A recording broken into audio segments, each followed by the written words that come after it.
हरिओम। स्वागत है आप सभी का आज के इस व्याख्यान में। हम सभी लोग अष्टाध्यायी काशिका वृत्ति के साथ पढ़ रहे हैं और उस अध्ययन क्रम में इससे पहले हम लोगों ने 22 सूत्रों तक का अध्ययन कर लिया है। तरप तमपौ घः। तरप तमपौ घः सूत्र में हमने जाना था कि तरप और तमप इन दोनों प्रत्ययों को घ कहा जाता है। क्या कहा जाता है? घ। मतलब क्या है? अब पूरे व्याकरण में किसी भी सूत्र में कहीं भी कभी भी घ कहा जाए, यह कार्य घ के स्थान पर होगा या घ के परे रहने पर होगा, ऐसा कुछ भी कहा जाए तो घ का मतलब तरप और तमप प्रत्यय। ठीक है, तो आज उससे आगे पढ़ते हैं बहु गण वतु डति संख्या। बहु गण वतु डति संख्या, खाली इतने हैं। सूत्र में ही सूत्र का अर्थ दिख रहा होगा आप लोगों को। अब जब 20-22 सूत्र पढ़ चुके हैं तो शैली भगवान पाणिनि की थोड़ी थोड़ी समझ में आ रही होगी। ये कह रहा है बहु गण वतु डति, इन चारों को संख्या कहा जाता है। ठीक है, शुरुआत में ऐसे ऐसे ही नाम मिलेंगे, याद रखना है आपको। बहु को संख्या कहा जाता है, गण को संख्या कहा जाता है, वतु को संख्या कहा जाता है, डति को संख्या कहा जाता है। यही इस सूत्र का तात्पर्य है। अब बहु तो एक शब्द है, हम जानते हैं बहु बहुत अर्थ में बहु शब्द है ना। तो गण भी एक शब्द है, वो भी जानते हैं। लेकिन वतु और डति ये दोनों प्रत्यय हैं। क्या है? वतु और डति ये दोनों क्या है? प्रत्यय हैं। और प्रत्यय जो होते हैं ना, प्रत्यय कभी भी पूरे व्याकरण में कहा जाए, कभी प्रत्यय की संज्ञा की जा रही हो तो वह संज्ञा प्रत्यय की नहीं होती है, वह संज्ञा प्रत्ययांत की होती है। किसकी होती है? प्रत्ययांत की।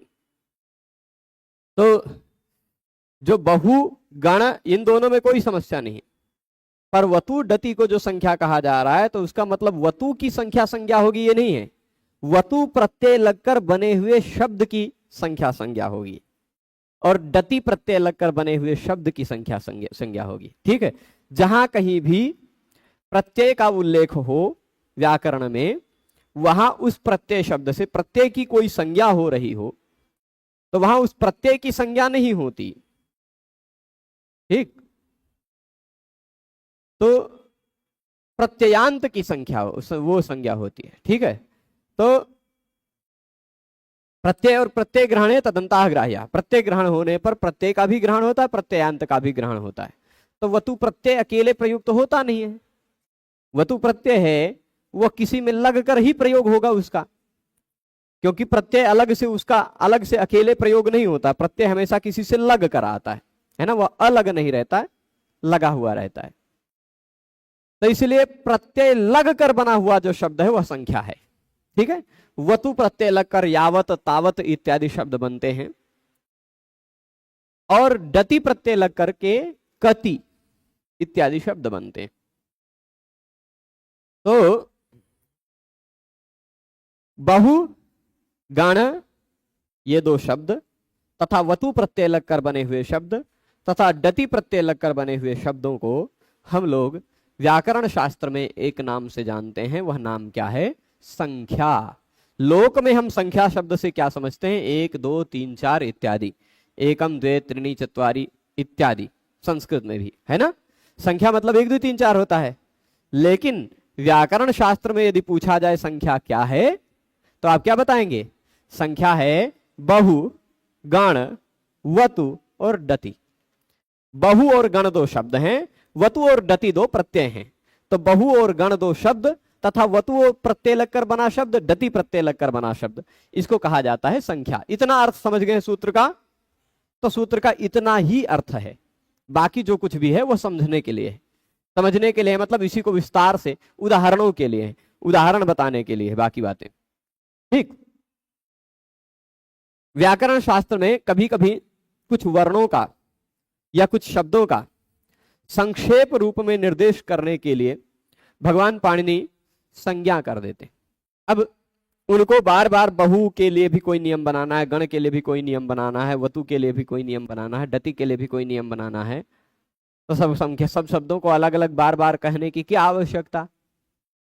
एक कई बार कह देंगे संख्या, बाकी आप पूरा समझ लीजिए बहुगण वतु डति। वतु प्रत्यय लगकर बना शब्द, डति प्रत्यय लगकर बना हुआ शब्द। ठीक है, तो वतु मतलब क्या है? वतु कोई प्रत्यय है? वतु कोई प्रत्यय नहीं है। मूल रूप में वतुप प्रत्यय है। कौन सा? वतुप।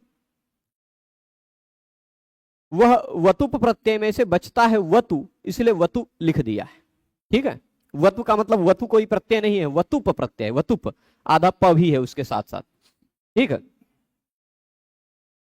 तो बहु का मतलब क्या है? बहु शब्द के अर्थ होते हैं बहुत अधिक, जिसको अंग्रेजी में कहा जा सकता है, क्या कहते हैं? बहुत सारे बालक हैं, उसको क्या कहेंगे? मेनी कहेंगे ना, मेनी कहेंगे शायद। और या क्या कहते हैं? बहुत सारे, बहुत सारे, बहुत सारे हिंदी में समझ गए होंगे, है ना? उसी अर्थ में बहु शब्द है। ये मत समझिएगा कि सास वाली बहू है यहाँ। ठीक है, तो ये बहु समझ गए हैं।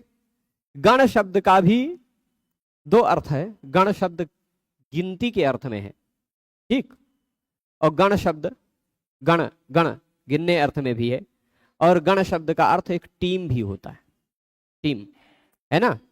तो गण वतु, वतु क्या है? वतु एक प्रत्यय है। वतु मतलब वतुप प्रत्यय। ठीक, यहां एक समझिएगा,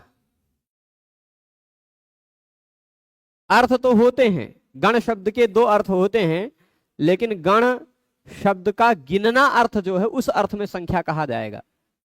ठीक, गण शब्द का गिनना अर्थ है, उस अर्थ में संख्या कहा जाएगा। गण शब्द का यदि ग्रुप अर्थ है, टीम अर्थ है, तो उस अर्थ में संख्या नहीं कहा जाएगा। ठीक है, गिनने अर्थ वाला जो गण है उसको संख्या कहा जाएगा। ठीक है, और उसी तरह जो अधिक अर्थ में, जैसे वृक्षे बहूनि फलानि सन्ति, वृक्ष पर बहुत सारे फल हैं, बहुत सारे। कक्षायाम बहवः छात्राः सन्ति, यहां जो बहु बहु दिखाई पड़ रहा है वह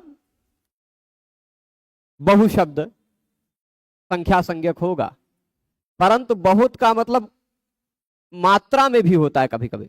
जैसे कहते हैं कि सरयू जी में बहुत पानी है, तो यहां इस बहुत की गणना संभव नहीं है ना?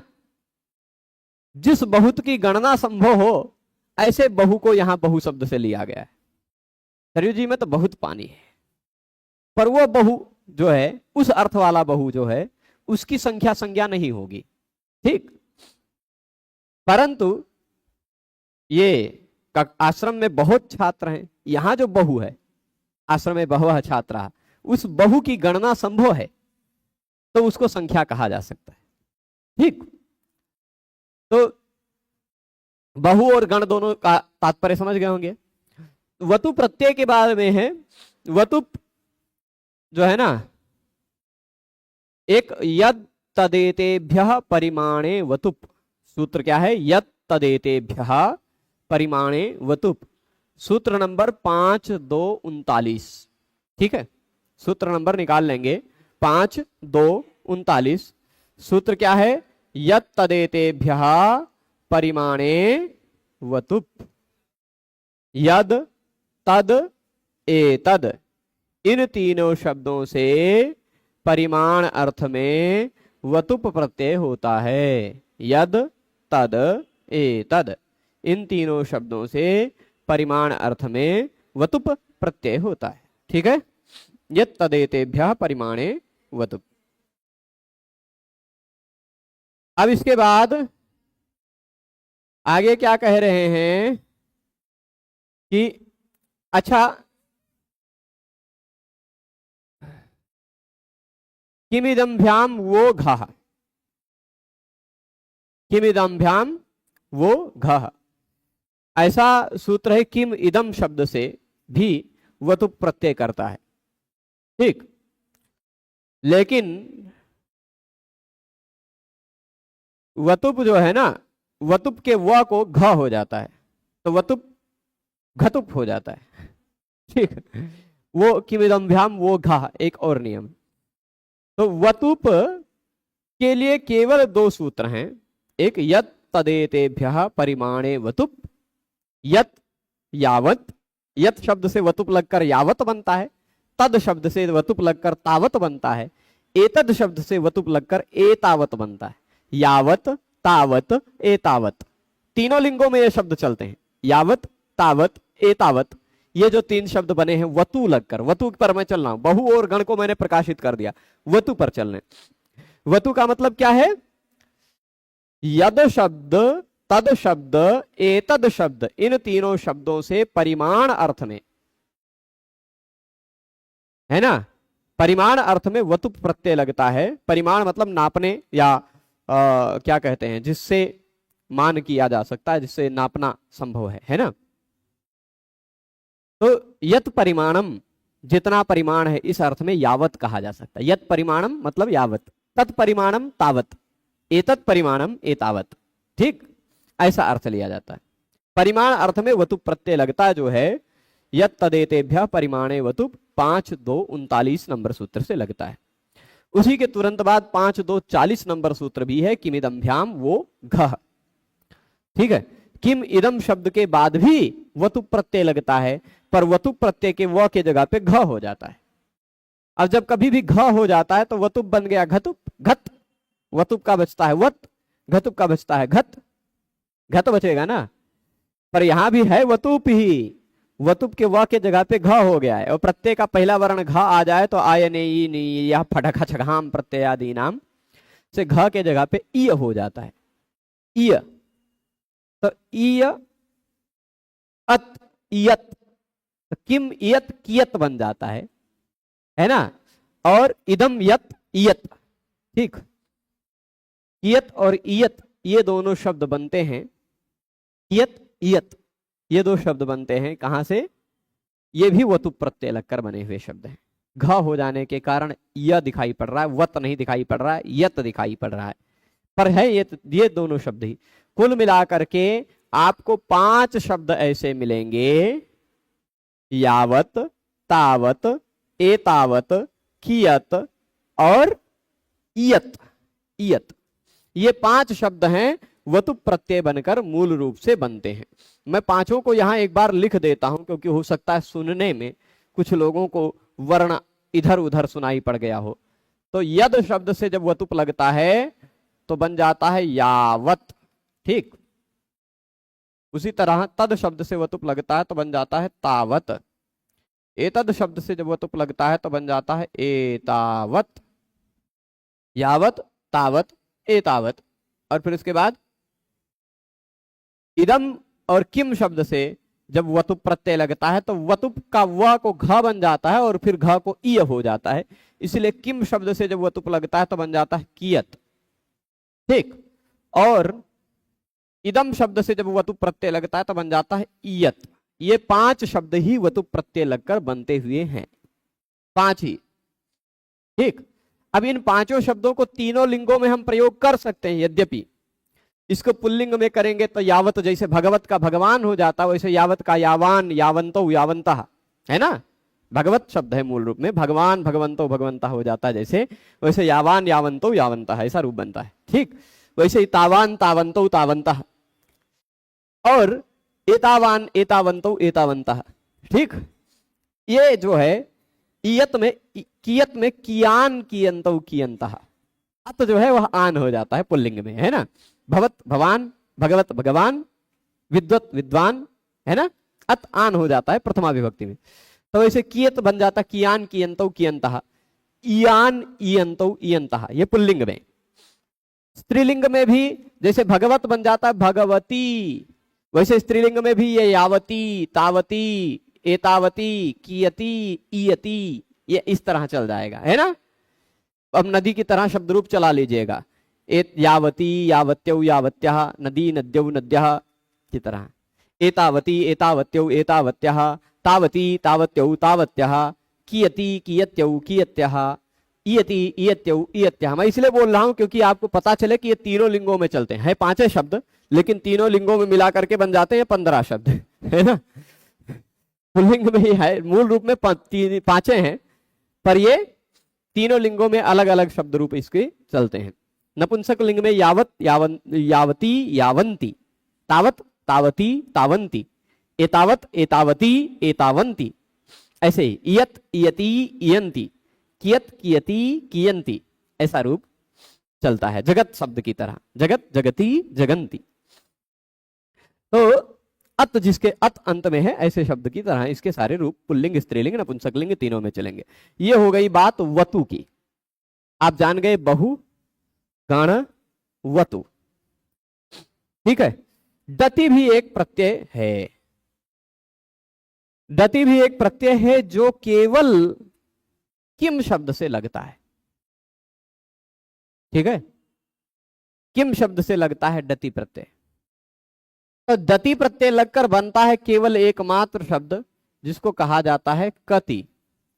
किम शब्द से दति लगता है, बन जाता है कति, है ना। मैंने बताया है, हो सकता है एक दो बार आया हो पहले प्रसंग में, कि प्रत्यय में डकार रहता है तो वो अपने से पहले टी को डकार जाता है ना, बताया ना। दति प्रत्यय में ड है, ड है तो किम में से इम को खा जाएगा।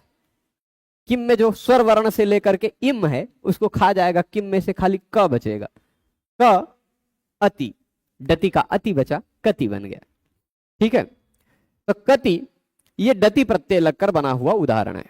बहु, गण, वतु, दति, चारों समझ में आ गया। ये बहु शब्द, गण शब्द और वतु प्रत्यय लगकर बने हुए ये 5 शब्द और दति मिलाकर के एक 6, यानी 5 एक 6 शब्द तथा वहु और गण 2 मिलाकर 8, कुल मिलाकर के 8 शब्दों को इस सूत्र के आधार पर संख्या कहा जाता है। अब पूरा निष्कर्ष हो गया ना। बहु मतलब एक शब्द जिसका अर्थ जिसको गिना जा सके, ऐसा वाला अर्थ हो। बहु मतलब बहुत जल वाला नहीं, है ना। जैसे गाय बहुत दूध देती है तो बहुत का मतलब कितने बूंद होता है, कोई गिन सकते है ना। तो वह बहुत जो है गणनीय नहीं होता, इसलिए उसकी संख्या संज्ञा नहीं है अभिप्रेत। ठीक है ना। तो बहु, गण, वतु, दति। इसके बाद क्या करें, दति। तो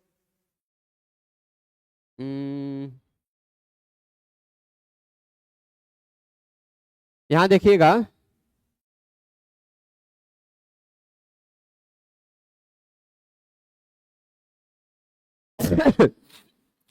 बहुगण वतु दति संख्या हो गया ना। कुछ कैमरा आज क्वालिटी गड़बड़ लग रही है कैमरा में, पर कोई दिक्कत नहीं, हम इसको, आज थोड़ा काला ज्यादा दिख रहा है, मैं इसको सुधार रहा हूं।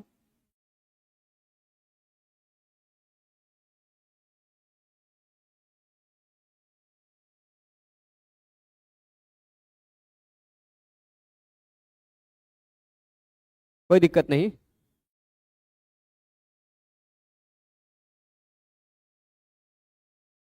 चलेगा, थोड़ा बहुत सुधारे हैं। हाँ, बहु, गण, वतु, दति संख्या। यहां अब बहु जान गए, गण जान गए। गण भी मतलब जो गिनने वाले अर्थ वाला गण है। वतु मतलब ये इतने, और दति मतलब यह। इनको कहा जाता है व्याकरण शास्त्र में, क्या कहा जाता है, संख्या। अच्छा, संख्या शब्द कर, संख्या संज्ञा करने का क्या फल है, संख्या संज्ञा करने का क्या लाभ है। क्योंकि अभी तक हमने जितनी भी संख्याएं पढ़ी, जितनी भी संज्ञाएं पढ़ी, वो सभी संज्ञाएं कुछ ना कुछ फल देती हैं, है ना। उनका कहीं ना कहीं प्रयोग होता है। तो क्या भगवान पाणिनि ने संख्या शब्द का कहीं और प्रयोग किया है? ठीक,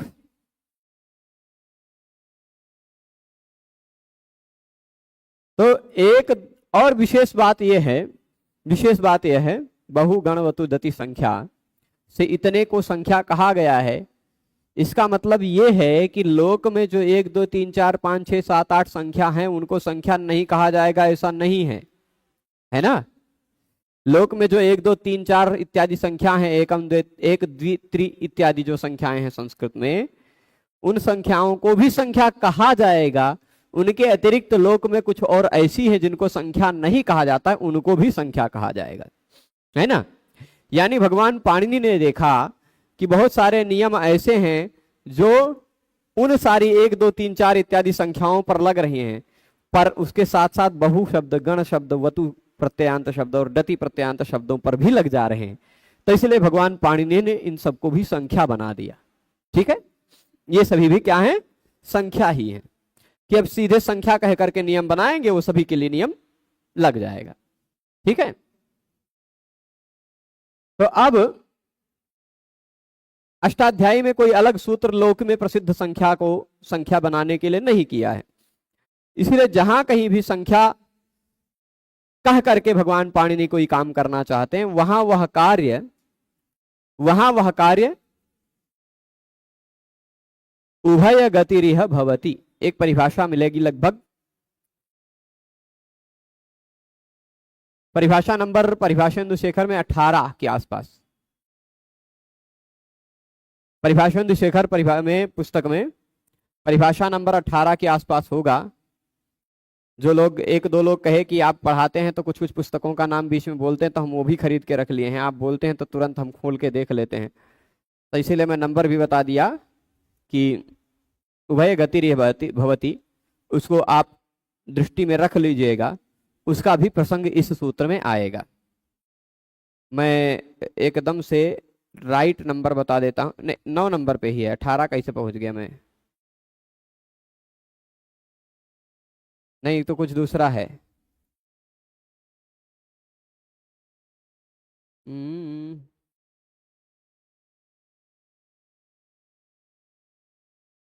देख लेता हूं, बहुत दिन हो गया पढ़े हुए। 9 नंबर ही है ना, पर उससे पहले कौन सा परिभाषा है? वह उभय गतिरिह भवति वाला कृत्रिम कार्य संप्रत्यय गौण मुख्य और गौण मुख्य कार्य संप्रत्यय प्रधान प्रधान एवं प्रधान कार्य संप्रत्यय, ये खाली इतना है। लेकिन फिर भी उभय गतिरिह भवति ये दूसरा होगा, तो फिर पता नहीं कैसे मुझे ध्यान में आ गया। ठीक है, सही है, मेरे दिमाग से ही आया था, परिभाषा नंबर गड़बड़ हो गया था। 9 नंबर परिभाषा ही है, कंफर्म कर लिया, दुगना हो गया। हाँ, तो 9 नंबर की परिभाषा है परिभाषा शेखर में। इतना जल्दी कैसे आ गई? हो सकता है किसी पुस्तक में कुछ और हो। तो उभय गतिरिह भवति, वो परिभाषा कभी कभी प्रश्न उठता है कि पाणिनि व्याकरण में संख्या किसको कहा गया? किसको कहा गया? बहु शब्द, गण शब्द, वतु प्रत्यय लगकर बने हुए 5 शब्द है ना, 2 और 5 7 हो गए, है ना। बहु, गण और वतु प्रत्यय लगकर बने हुए 5 तथा डति प्रत्यय लगकर बना हुआ 1, कुल मिलाकर के 8 शब्दों को कहा जाता है संख्या। तो व्याकरण में यदि कभी किसी सूत्र में संख्या शब्द का ग्रहण किया जाए, संख्यायाः विधार्थे धा, है ना, संख्याया अतिशदंताया कन इत्यादि सूत्रों में कहीं भी संख्या शब्द को ग्रहण किया जाए तो संख्या शब्द से केवल और केवल बहु, गण, वतु, डति का ही ग्रहण हो पाएगा। लौकिक जो संख्या प्रसिद्ध है उसका ग्रहण नहीं हो पाएगा, है ना। यह प्रश्न उठता है कि नहीं? जब व्याकरण शास्त्र में संख्या किसको कहा गया? खाली अभी तक तो जानकारी प्राप्त जानकारी के अनुसार इन्हीं चारों को कहा गया है, बहु, गण, वतु, डति को ही।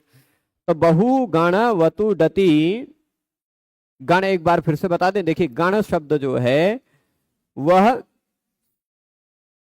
गण शब्द के 2 अर्थ हैं, टीम और गण मतलब गिनती, गिनना। तो गिनने अर्थ वाला जो गण है उसी की संख्या संज्ञा होगी, टीम अर्थ वाला जो गण है उसकी संख्या संज्ञा नहीं होगी। ठीक है, यही तात्पर्य है। तो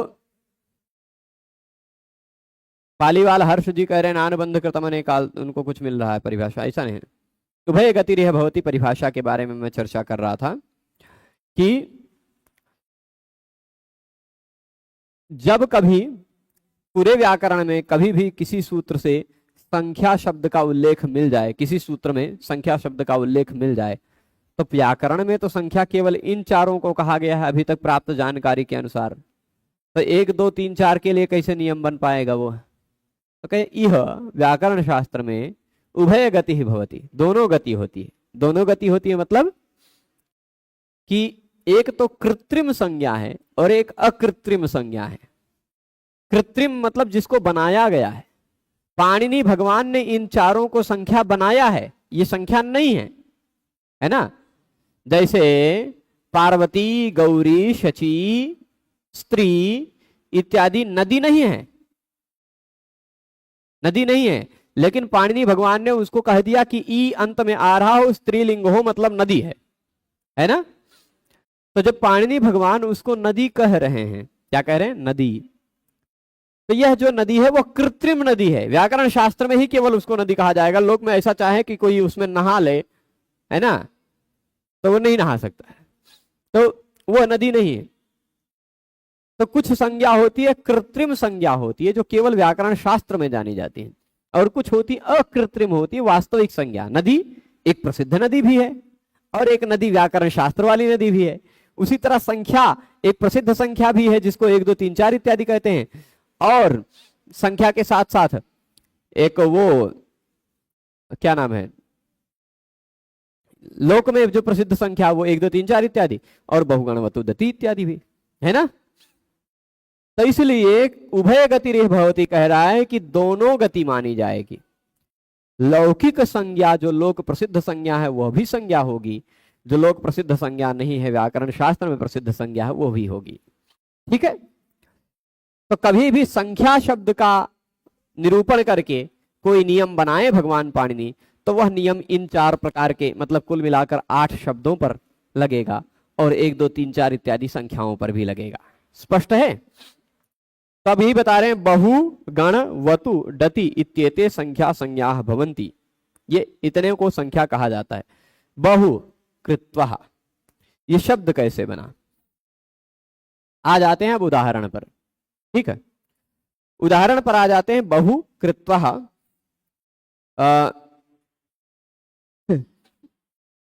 जो कृत्वसुच प्रत्यय है, कौन सा प्रत्यय है? कृत्वसुच प्रत्यय है। बहुकृत्वः, गणकृत्वः, फिर उसके बाद यावत कृत्वः, तावत कृत्वः इत्यादि बनते हैं। तो अथवा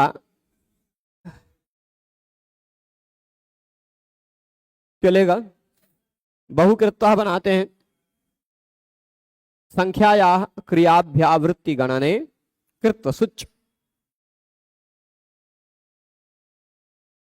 ठीक, सूत्र क्या है? संख्यायाः, सूत्रवा में लिख दूं, ये इतने 6 शब्दों को याद रखेंगे ना बहुगण के अतिरिक्त। वतु मतलब ये 5 शब्द, और डति मतलब कति शब्द, डति प्रत्यय लगकर बना हुआ कति शब्द। वत जी बताते हैं, अभी चिंतन करते हैं, उस पर भी आएंगे। ठीक है, तो अब बहु गण वतु डति 4 हुआ। अब इसके बाद हाँ, ये चारों संख्या संज्ञा हो गई। इतने को मिटा दें तो हम एक सूत्र लिख दें, संख्यायाः, सूत्र क्या है? संख्यायाः, या विसर्ग को मिटाया जा सकता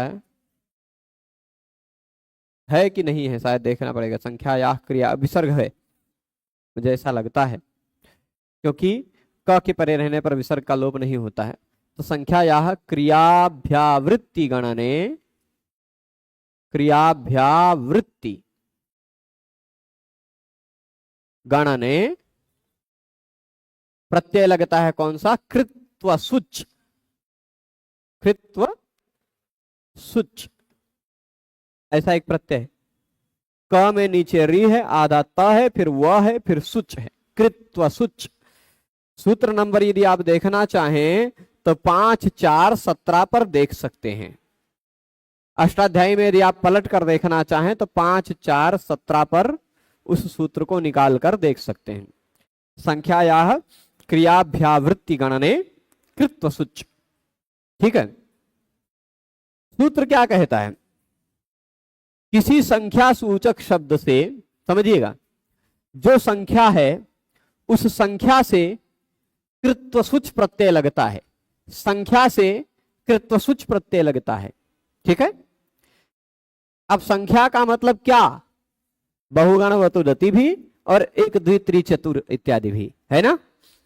तो संख्या जो है उससे यदि क्रिया की अभ्यावृत्ति गणना हो रही, क्रिया की आवृत्ति, जैसे कह दे एक कोई व्यक्ति एक ही क्रिया को अनेक बार करता है तो वह क्रिया की अभ्यावृत्ति है ना।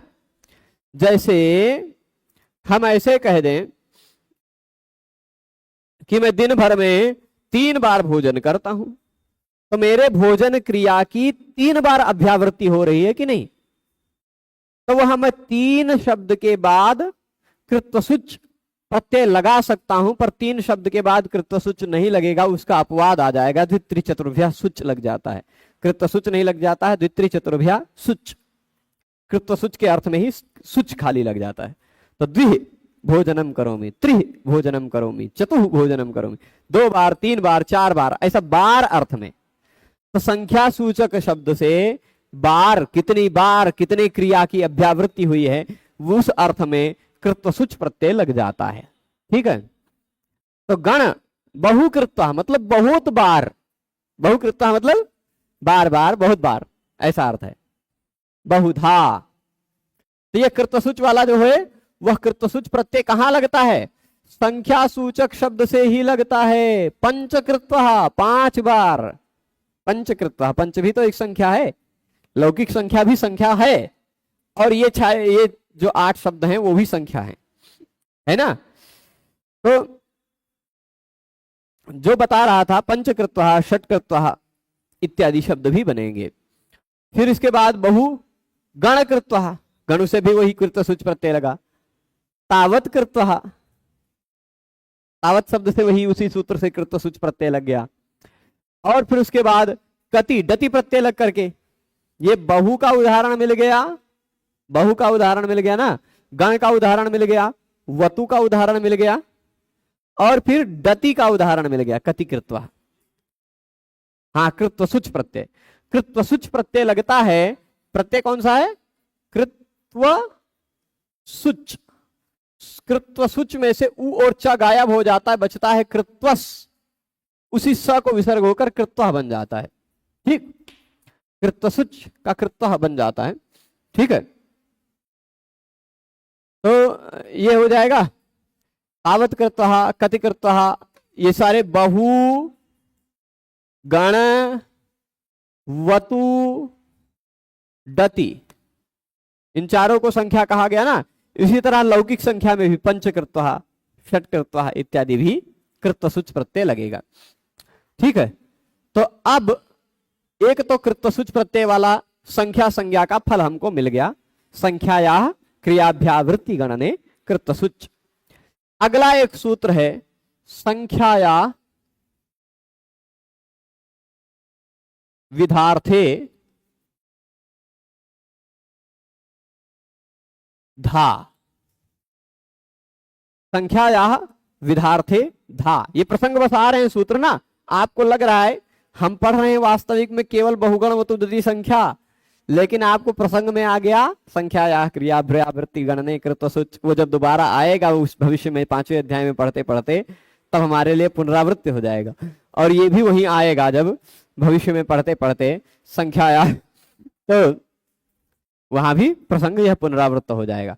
केवल अभी इतना बता दे रहे, संख्या सूचक शब्द से विध अर्थ में धा प्रत्यय लगता है।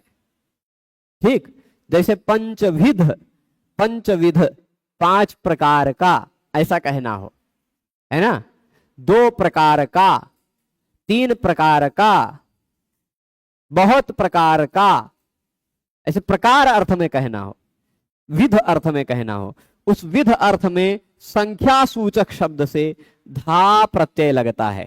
ठीक, उसका उदाहरण देखिए, ये संख्या है कि नहीं, उससे धा लग गया, बहुधा बन गया ना। गण भी संख्या है तो गण से भी धा प्रत्यय लग जाएगा, गणाधा। तावत वतु भी संख्या है ना, वतु संख्या से भी जब धा प्रत्यय लग गया तो तावत धा, तावत धा, तावत धा बन जाएगा, ता को द हो जाएगा झलाम जशोंते नियम से।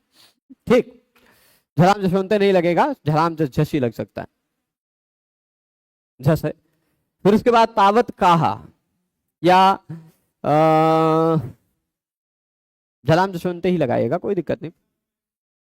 धा विध अर्थ में, प्रकार अर्थ में, उतने प्रकार का, जैसे बहुधा बहुत प्रकार का, गण प्रकार का, और फिर उसके बाद तावत प्रकार का, उतने प्रकार का, है ना, उतने प्रकार का। जैसे कह दें यावत भवान इच्छति तावत धा, तावत तावत, उतने प्रकार का, जितना आप चाहते हैं, यावत धा तावत धा।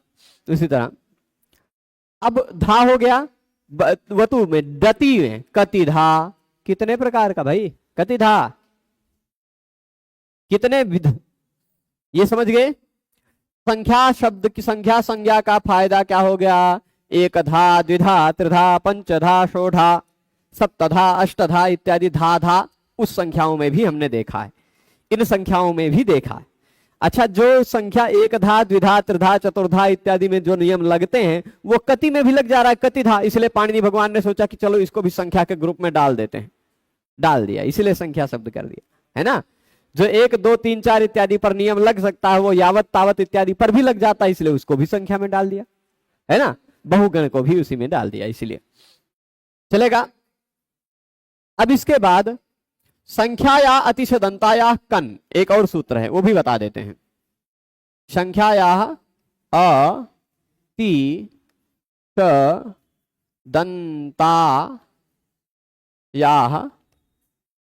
कन, प्रत्यय जो लगता है वो प्रत्यय यहां निचवा लिख देता हूं, कन। ठीक, सूत्र क्या है, संख्याया अतिशदंताया कन। ठीक है, तो अब संख्या संज्ञा का फल क्या क्या है वो मैंने बता दिया। क्या क्या संख्या संज्ञा होती है, तो संख्याया क्रियाभ्यावृत्ति गणने कृतसुच से, कृतसुच प्रत्यय सभी संख्या संज्ञक शब्दों पर ही लग सकता है। संख्याया विधार्थे धा से धा प्रत्यय लगना है संख्या सूचक शब्दों से, तो संख्या मतलब बहुगण वतु डति से भी लग सकता है वो धा प्रत्यय। संख्याया ये अतिशदंताया कन, संख्या शब्द हो साथ ही साथ उसके अंत में ती ना आ रहा हो, शत ना आ रहा हो, अतिशत, ती अंत में जिसको हो वह त्यंत कहा जाएगा, शत है जिसके अंत में वह सदंत कहा जाएगा। तो ती अंत में ना हो, शत अंत में ना हो, ती मतलब विंशति, शत यानी 63 चत्वारिंशत पंचाशत, सत सत अंत में दिखाई पड़ रहा है ना, तो विंशत 63 चत्वारिंशत पंचाशत वो सारे के सारे सदंत संख्याएं हैं। कौन सी संख्याएं, सदंत, सत सत सत अंत में आ रहा है ना, 63 31 32 33 चतुस्त्रिंशत सत सत सत शब्द सुनाई पड़ रहा है, चत्वारिंशत पंचाशत, है ना। और साथ ही साथ जिसके अंत में ती सुनाई पड़ रहा हो अत्यंत कहलाएगा, ती अंत वाला, विंशति, षष्टि, टी भले ट हो गया है पर है ती, मूल रूप में ती है, टी बन जाता है, अशीति, सप्तति, नवति, ती ती ती, ये सारे संख्याएं ती अंत वाली हैं। और ये क्या, ये सारे भी संख्या हैं, ये लोक प्रसिद्ध संख्या है। ठीक, मैंने बताया कि लोक में प्रसिद्ध जो संख्याएं हैं वो भी संख्या हैं, और लोक में प्रसिद्ध संख्याओं के अतिरिक्त कुछ ऐसे शब्द हैं जिनमें भी वो नियम लग जाते हैं, जिनमें भी वो नियम लग जाते हैं जो नियम संख्या सूचक संज्ञाओं शब्दों पर लगते हैं। जो नियम 1 2 3 4 इत्यादि पर भी लगते हैं, वह नियम कुछ और शब्द भी हैं जिन पर भी लग जाते हैं। तो ऐसे जो शब्द हैं उन शब्दों को यहां बता दिया। और जो लोक में प्रसिद्ध संख्या वो तो पता है, वो तो पता ही है। और वो भी पाणिनि जी को अभिप्रेत है। ऐसा क्यों? क्योंकि संख्या या अतिशता, कहीं शत आ रहा है किसी संख्या में? नहीं आ रहा है। तो शदंत कहा, इसका मतलब भगवान पाणिनि 63, 44, 50 इत्यादि को भी संख्या मान रहे हैं। अविंति कहा है, इससे मतलब पाणिनि जी विंशति, 63, विंशति, 70, 60, 80, 90 इत्यादि को भी संख्या मान रहे हैं। तो ऐसी जो संख्या हो जिसके अंत में ती ना आ रहा हो, अति, अति मतलब ती ना आ रहा हो, शत ना आ रहा हो, ऐसी संख्याओं के बाद कन प्रत्यय लग जाता है। मतलब एकोनविंशति के बाद की जितनी भी संख्याएं शतम तक, शतम में लग जाएगा, शतम में लग जाएगा, शतकम बनाता है ना, शतकम शत से कन लग जाएगा। परंतु क्योंकि शत में शत अंत में नहीं, शत अ अंत में है। जैसे 63 में त हलंत है, पर शतम में त पूरा है, तो वो शत अंत नहीं कहा जाएगा, शतंत नहीं कहा जाएगा, वह शतांत है या अतांत है या तांत या अकारांत, आंत है, अंत में है उसके, है ना। तो अब संख्या हो, संख्या मतलब ये भी संख्या, और संख्या मतलब 1 2 3 4 इत्यादि भी संख्या। ऐसी संख्याओं में जिसमें ती ना आता हो, शत ना आता हो, ऐसी संख्याओं से कन प्रत्यय लग जाता है। अब यहां ती का मतलब ती जिसके अंत में आता हो, उससे यहां तात्पर्य हमको केवल वही लेना है, विंशति, सप्तति, अशीति, 90 ये वाले ती लेना है, कति को नहीं लेना है। ठीक है, क्योंकि वहां लौकिक संख्या में ही वह अभिप्राय है, कति में नहीं लेना है। क्यों? अभी आगे स्पष्ट होगा। तो अब देखिएगा, बहु भी संख्या है ना, उससे कन लग गया, बहु कहा। गण भी संख्या है, कन लग गया, गण कहा। और फिर यावत मतलब वतु वाला भी संख्या है, उससे तावत कहा, यावत कहा, है ना। फिर उसके बाद कति है, उसको भी कति कहा, है ना, डति। ऐसे ही शतकम इत्यादि सब बनते हैं। ठीक है, पंचकम, सप्तकम, अष्टकम, नवक, दशक, है ना, ये सब क जुड़ जाता है, वो कन प्रत्यय है। संख्याया अतिशदंताया कन। ठीक है, तो ये संख्या संज्ञा होने के और क्या क्या फल हैं वो मैंने बता दिए। ठीक है, क्या क्या, और फिर उसके बाद और एक उदाहरण क्या दे रहे हैं, बहुकृत्वा कृत। 1 मिनट, डिस्कनेक्ट हो गया है, रिकनेक्ट हो जाए।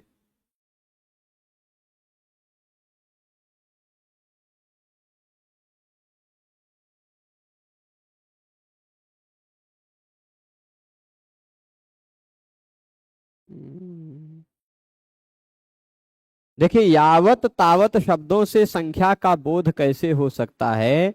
नहीं हो रहा है, इसीलिए तो इनको अलग से संख्या कहनी पड़ी। भाई 1 2 3 4 इत्यादि जो संख्या है वो संख्या प्रसिद्ध है, प्रसिद्ध है कहने की जरूरत नहीं है। जो प्रसिद्ध नहीं है उसी को तो कहने की आवश्यकता है, इसीलिए कह रहे हैं। ठीक है, प्रश्न समझ में आ गया होगा, है ना। तो अब हाँ, यहां और भी है कुछ बातें।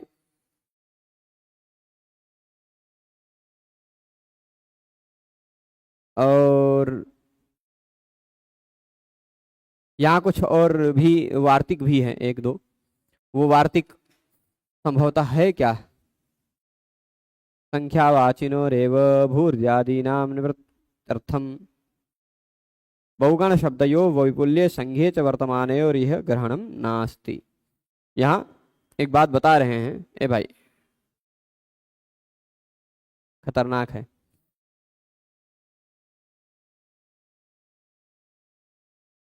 बहुत तेज भटक रहे हैं, इनको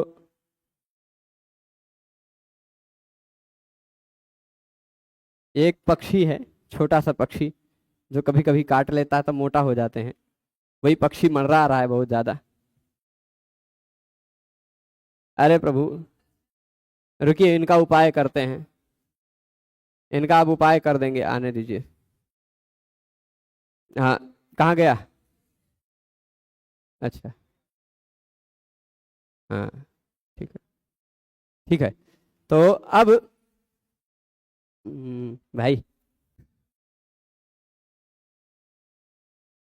ये कहीं पंचर कर देगा तो नुकसान हो जाएगा। कहीं पंखे में लड़ गया है शायद, अभी बहुत ज्यादा मंडरा रहा है। ठीक है, तो मैं बता रहा था इसको, ये मिट गया कुछ कुछ, चलिए ठीक है। कभी कभी थोड़ा थोड़ा डिस्टरबेंस आता है।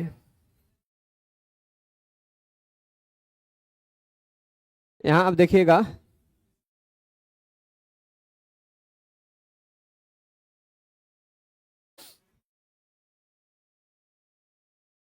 यहाँ पर बहुकह हो गया, संख्या शब्द बाहुल्य में हो गया। क्या क्या विषय बचा है? तावत कृतः, बहुधा, बहुकः, फिर उसके बाद हाँ, डति प्रत्यय लगकर संख्या।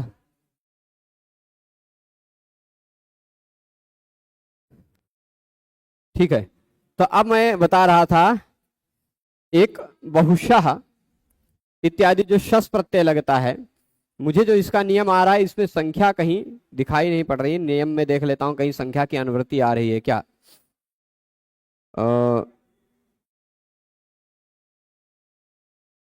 कहीं संख्या की अनुवृत्ति आ रही है क्या, क्योंकि जो इसका नियम है वह, उस नियम में मुझे कहीं संख्या दिखाई नहीं पड़ रही है। और बहुअल्पार्थात छस्कार का दन्यतरस्याम, इसी से शस प्रत्यय लगकर बहुशा बनता है, अल्पशा तसिलाद। बहुअल्पार्थात छस्कार का दन्यतरस्याम, यहाँ पर शह क्यों उदाहरण दिया है, वह शह शस प्रत्यय वाला जो उदाहरण है वो यहाँ नहीं होना चाहिए, मुझे ऐसा लग रहा है। पर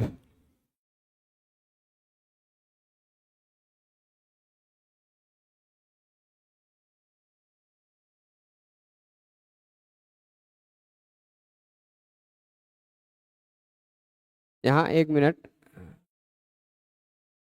ठीक है। संख्यिक वचनाच्च विप्सायाम,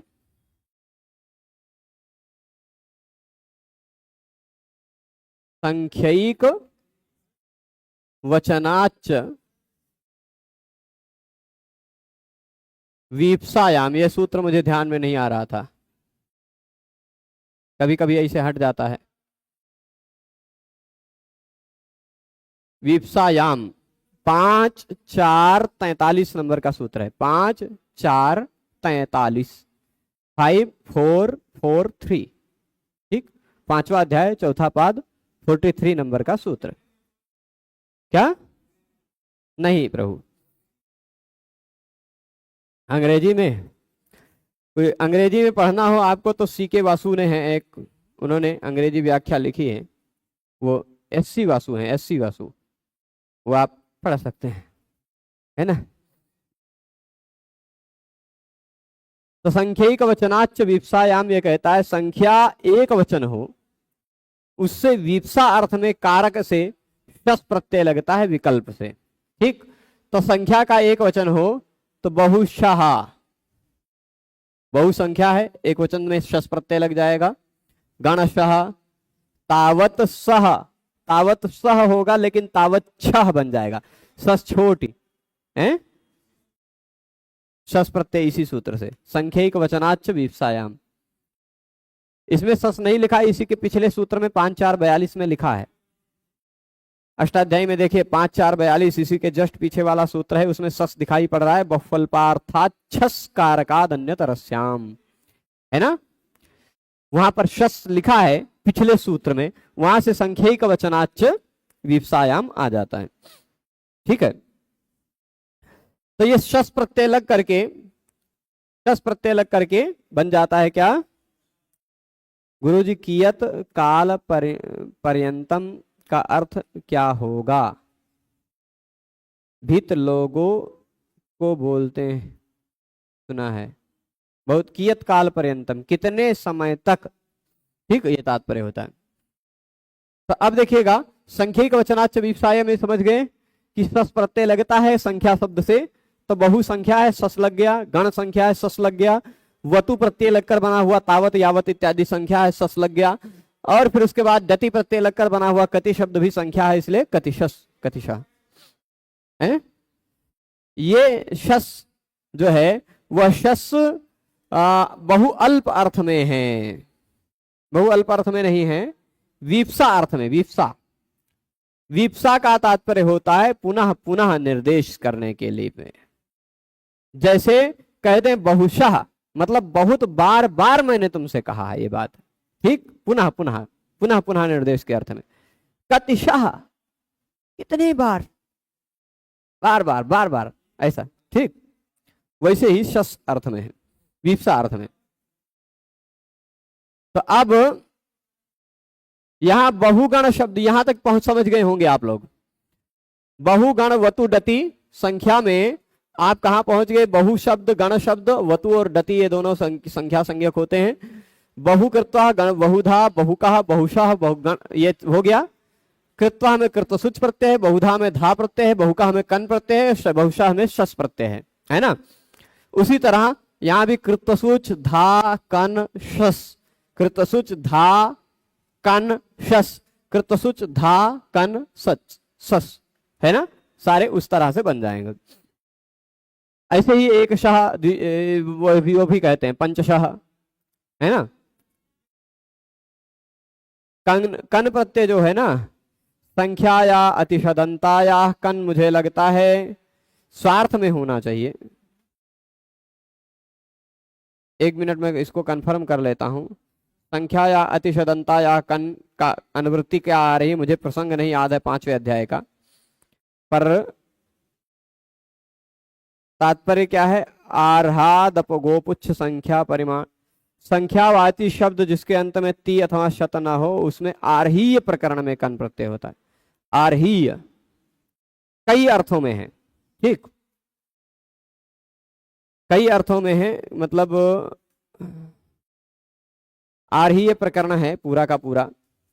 कहां तक? अर्हाद गोपुच्छात, 5 से लेकर के लंबा चौड़ा है, कई अर्थों में है, पर फिर भी पंच भी क्रीतम, कृत अर्थ में भी है पंचकम। जैसे 5 रुपए से जिसको खरीदा गया उसको भी पंचक कहा जा सकता है। 5 का समूह हो गया उसको भी पंचक कहा जा सकता है। समूह अर्थ में भी है, कृत अर्थ में भी है, कई अर्थों में है ना। तद्धित प्रत्यय में उसको 5वें अध्याय में पढ़ेंगे, ठीक है। कौन सा? कतिका, वो भी कितने रुपए में खीर खरीदा गया? कतिका, कितने रुपए में खरीदा है? कतिका, है ना। अथवा कितने का समूह है, ऐसे सब भी। तो अब ये बहुगण वतु डति संख्या ये हो गई ना। अब यहां बहु शब्दयो, बहुगण शब्दयो हो, एक बात और बता रहे हैं कि बहु शब्द और गण शब्द, इन दोनों शब्द का वैपुल्य अर्थ में, संघ अर्थ में वर्तमान होने पर यहां ग्रहण नहीं है। संख्यावाचिनो रेव, संख्या सूचक जो बहु शब्द हैं, बहुत संख्या सूचक होना चाहिए। बहु शब्द वैपुल्य अर्थ में है, यदि वैपुल्य मतलब विपुल, जैसे विपुल जल है, समुद्र में कितना जल है? विपुल, मात्रा अर्थ में है, मतलब संख्या गणना नहीं संभव है, उस अर्थ के संख्या यहां बहु शब्द का ग्रहण नहीं है। गण शब्द का जो संघ अर्थ में, टीम अर्थ में है, उसका ग्रहण यहां नहीं है, ठीक। मैंने वो बता दिया, ये बात पहले ही बता दी है कि जो विपुल अर्थ में तथा टीम अर्थ में बहु और गण शब्द है उनका ग्रहण नहीं है। संख्या अर्थ में है, यानी गण मतलब गिनना, संख्यान करना, और बहु मतलब बहुत सारे हैं जहां जिनको गिना जा सकता है, ऐसे उन अर्थ में ही सर्वनाम यहां ये संज्ञा है, ठीक। संख्या संज्ञा भूर्यादीना निवृत्त्यर्थम संख्या संज्ञा विधीयते। यहां से भूर्यादीनाम निवृत्त्यर्थम संख्या संज्ञा विधीयते। हाँ, संख्या या अतिशदंता या कन हो गया। भूर्यादीनाम निवृत्त्यर्थे संख्या हैं बातें इसमें, और बहुत सारी बातें हैं।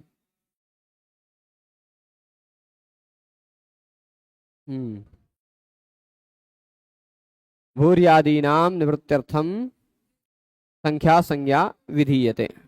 अच्छा, समय बहुत ज्यादा हो गया, चलेगा, फिर भी खींचते हैं थोड़ा सा और पढ़ देते हैं कि संख्यावाचिनो रेव, यानी संख्यावाची शब्दों का ही यहाँ ग्रहण है।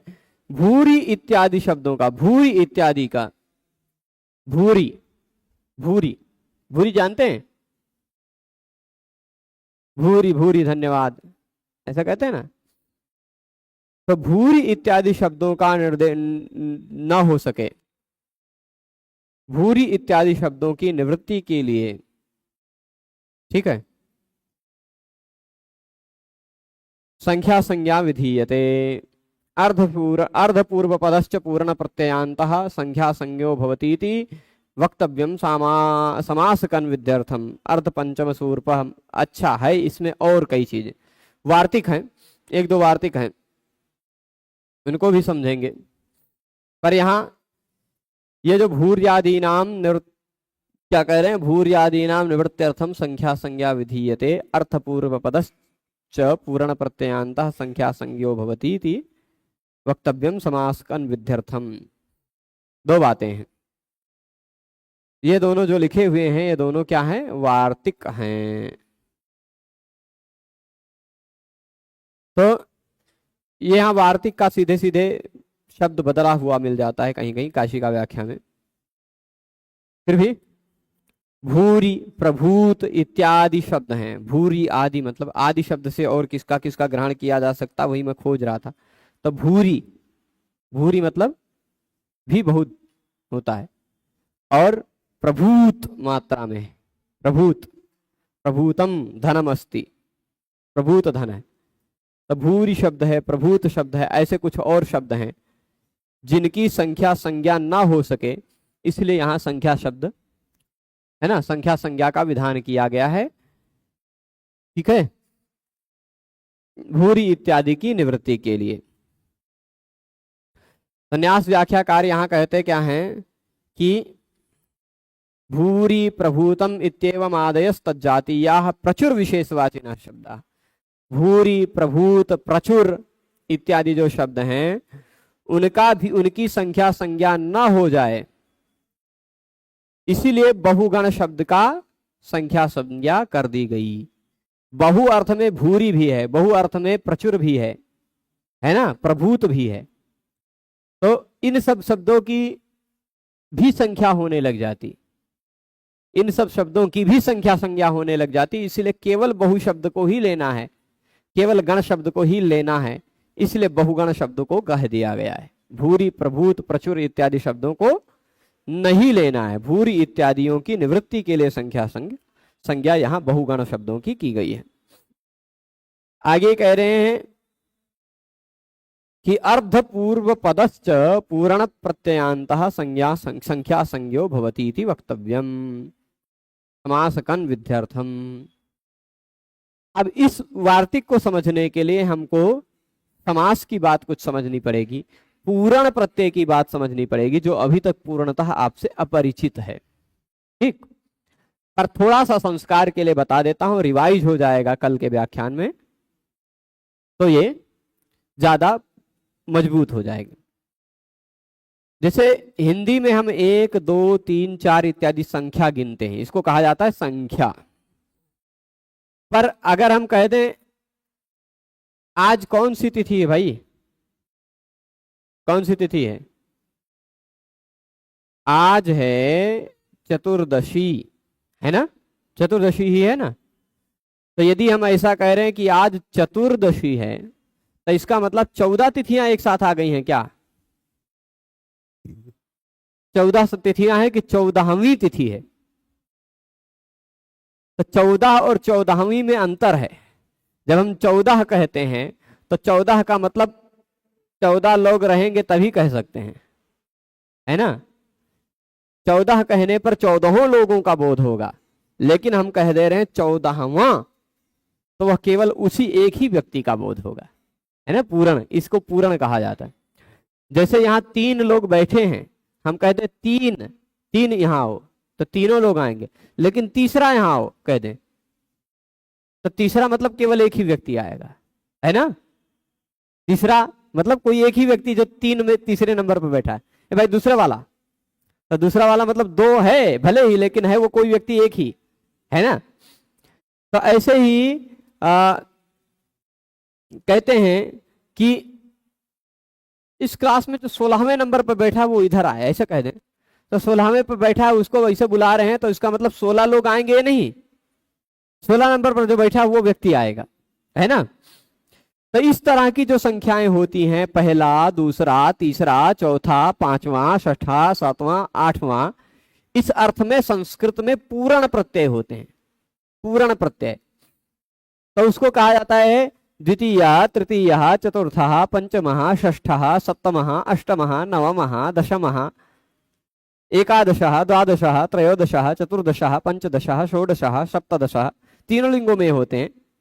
द्वितीय, तृतीय, चतुर्थी, पंचमी, षष्ठी, सप्तमी, अष्टमी इत्यादि होती है। और इसी तरह क्या कहते हैं नपुंसक लिंग में द्वितीयम, तृतीयम, चतुर्थम, पंचमम, षष्ठम, सप्तमम, अष्टमम, नवमम, दशमम, ये सब होते हैं। ठीक है, तो ये है पूर्ण संख्या, ये सब पूर्ण। इन सभी शब्दों को बनने में आपको देख ले, पंचमा हमें मह दिखाई पड़ रहा है लेकिन षष्ठा हमें ठा है ना। चतुर्था हमें थ है ना। तृतीय हमें यह है, कहीं यह, कहीं थ, कहीं मह, है ना। तो ये सब जो है ये अलग अलग प्रत्यय हैं, इन प्रत्ययों को पूर्ण प्रत्यय कहा जाता है। क्या कहा जाता है? पूर्ण प्रत्यय। तो यही कह रहे हैं कि अर्धपूर्व पदस्य पूर्ण प्रत्ययांतः, ऐसा कोई समास लगकर बना हुआ शब्द है, जैसे मैं दिखा रहा हूं अर्ध पंचम। कौन सा शब्द है? अर्ध पंचम। तो यहां अर्ध पंचम शब्द में अर्ध है पूर्व पद में, अर्ध है पूर्व पद में, पूर्ण प्रत्ययांत शब्द है उत्तर पद में। तो अर्ध पूर्व पद पूर्ण प्रत्ययांत, इस अर्ध पंचम को भी हम संख्या कह सकते हैं, अर्ध पंचम को भी हम संख्या कह सकते हैं। सूत्र से नहीं हो रहा है, ये वार्तिक से हो रहा है। ठीक है, उसका क्या फल है, उन सारी बातों को हम लोग अग्रिम व्याख्यान में देखते हुए कल पढ़ेंगे। आज थोड़ा समय ज्यादा हो रहा है, और सभी से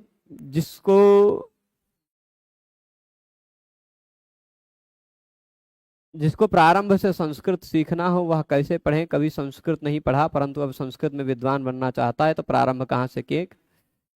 ठीक है भाई नीरज जी, प्रारंभ से पढ़ना है तो भगवान पाणिनि के दो व्याकरण को ही प्रारंभ से ही पढ़िए। अभी हम प्रारंभ में ही चल रहे हैं, 22वें 23वें सूत्र में चल रहे हैं। ये 35-36 नंबर का भाग है, इसको पहले भाग से आप देखना, प्रारंभ कर दीजिए, हो जाएगा ना।